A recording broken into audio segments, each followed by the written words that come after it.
Hello hi friends, welcome back to my channel Deepu Palnati vlogs. Today వచ్చేసి నేను చూపించబోయేది ఏంటంటేనండి, home made కాజు biscuits. ఇవి మనం ఇంట్లోనే చాలా ఈజీగా ప్రిపేర్ చేసేసుకోవచ్చు. ఇవి చిన్నపిల్లల నుంచి పెద్దవాళ్ళ వరకు చాలా ఇష్టంగా తింటారు. ఈవినింగ్ టైం స్నాక్స్లా చాలా బాగుంటాయండి. సో వీటికి కావాల్సినవి ఎలా చేసుకోవాలో నేను చూపిస్తాను. సో ఫస్ట్గా మనం వీడియోలోకి వెళ్ళే ముందు ఎవరైనా కొత్తగా నా ఛానల్ చూసినట్లయితే సబ్స్క్రైబ్ అయితే చేసుకోండి. చాలామంది చూస్తున్నారు కానీ వీడియో సబ్స్క్రైబ్ అయితే చేసుకోవట్లేదండి. ఛానల్ అయితే సబ్స్క్రైబ్ అయితే చేసుకోండి. అలానే పక్కన ఒక బెల్ ఐకాన్ ఉంటుంది, దాన్ని ట్యాప్ చేసుకోండి. నేను చేసే ప్రతి వీడియో నోటిఫికేషన్ రూపంలో మీకు ముందుగానే వస్తాయి. అలాగే వీడియో మొత్తం చూసిన తర్వాత మీకు నచ్చినట్లయితే ఒక లైక్ చేయండి, ఎవరైనా మీ ఫ్రెండ్స్కి షేర్ చేసుకోండి. సో వీడియోలోకి వెళ్ళిపోదాం, వచ్చేయండి. సో ఫస్ట్గా మైదా పిండి తీసుకోండి. నియర్లీ 1 కప్ వరకు తీసుకుంటున్నాను.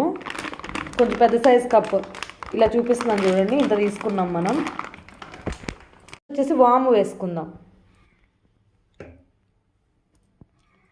వాముని కొద్దిగా ప్రెస్ చేసి లైట్గా ఇలా వేసేసుకోండి. నెక్స్ట్ వచ్చేసి సాల్ట్, సరిపడ సాల్ట్. నెక్స్ట్ వచ్చేసి 1 టేబుల్ స్పూన్ నెయ్యి వేసుకోండి. కొంచెం ఎక్కువ కాదండి, కొద్దిగా పంచదార వేసుకోండి. వేసుకున్న తర్వాత పిండి మొత్తం ఒకసారి మిక్స్ చేయండి. పిండిని ముద్దగా అవ్వాలండి, అంటే ఇలా మొత్తం కలిపేటప్పుడు మనకి ఇలా ముద్ద టైప్లో రావాలన్నమాట. అలా అయ్యే వరకు కూడా మీరు ముద్ద వచ్చే వరకు కూడా అలా కలుపుకోండి. ఈ టైప్లో ఇలా ముద్దలా అవ్వాలండి. ఆ తర్వాత సరిపడ వాటర్ అనేది తీసుకోండి. వాటర్ పోసుకున్న తర్వాత మొత్తం ఒక పిండిని మొత్తం కూడా కలిపేసుకోండి. ఇలా మనం పిండిని చపాతీ పిండిలాగా కలుపుకోండి. కొంచెం గట్టిగానే పిండిని కలుపుకోండి, ఎందుకంటే దీనిలో మనం షుగర్ వేసాం కదా, కొద్దిగా నాని పిండి మనకి సాఫ్ట్ అవుతుందన్నమాట. పిండిని ఇలా వీలైనంత గట్టిగా కలుపుకున్న తర్వాత పక్కన పెట్టి మూత పెట్టేసేయండి. మూత పెట్టి ఒక 15 to 30 minutes వరకు దీన్ని పక్కన పెట్టేసి ఉంచండి. స్టవ్ ఆన్ చేసుకుని ఇప్పుడు ఇలాంటి ఒక కడాయి పెట్టుకొని దానిలో ఆయిల్ పెట్టుకొని ఆయిల్ని హీట్ అవ్వనివ్వండి. ఎందుకంటే దీనిలో మనం బిస్కెట్స్ అనేవి గోల్డెన్ కలర్ వచ్చే వరకు వేపుకుందాం అనమాట.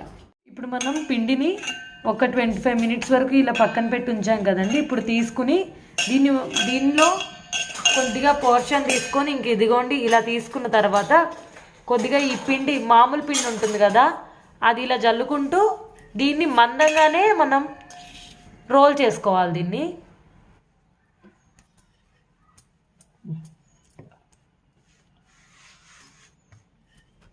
చూసారు కదండి, పిండి అనేది మనకి ఈ సైజ్ చూడండి, ఈ సైజ్ మందంలో ఉండాలన్నమాట. బిస్కెట్స్ అనేవి అప్పుడు వస్తాయి. సో ఇటువంటి క్యాప్ ఒకటి నేను డ్రింక్ బాటిల్ క్యాప్ తీసుకున్నాను. సో ఇప్పుడు మనం ఈ క్యాప్ తోటి బిస్కెట్స్ అనేవి ఎలా కట్ చేసుకోవాలో చూపిస్తున్నాను చూడండి.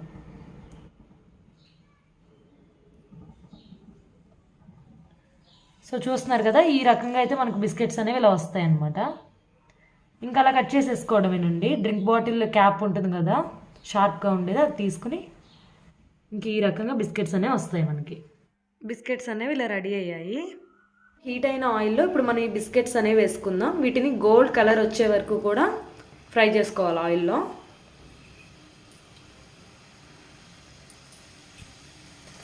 చూస్తున్నారు కదా ఫ్రెండ్స్, మనకి ఇవి గోల్డ్ కలర్లోకి వస్తున్నాయి అన్నమాట.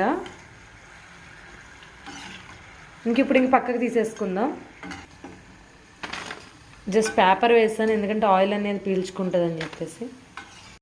యాక్చువల్లీ మనకు కావాలనుకుంటే ఇలా అయినా తినొచ్చండి. ఇలా కాకుండా కూడా నేను మీకు మిక్స్ చేసి చూపిస్తాను. స్పైసీగా తినాలనుకుంటే ఎలానో చూపిస్తాను చూడండి. స్పైసీగా తినాలనుకుంటే కొద్దిగా ఇలా కారం వేసుకోండి.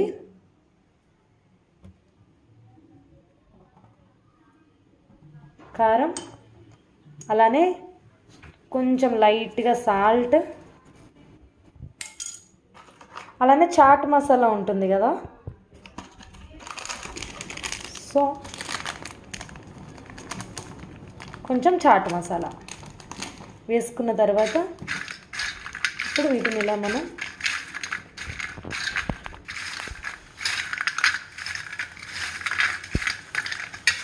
సో ఇంతేనండి.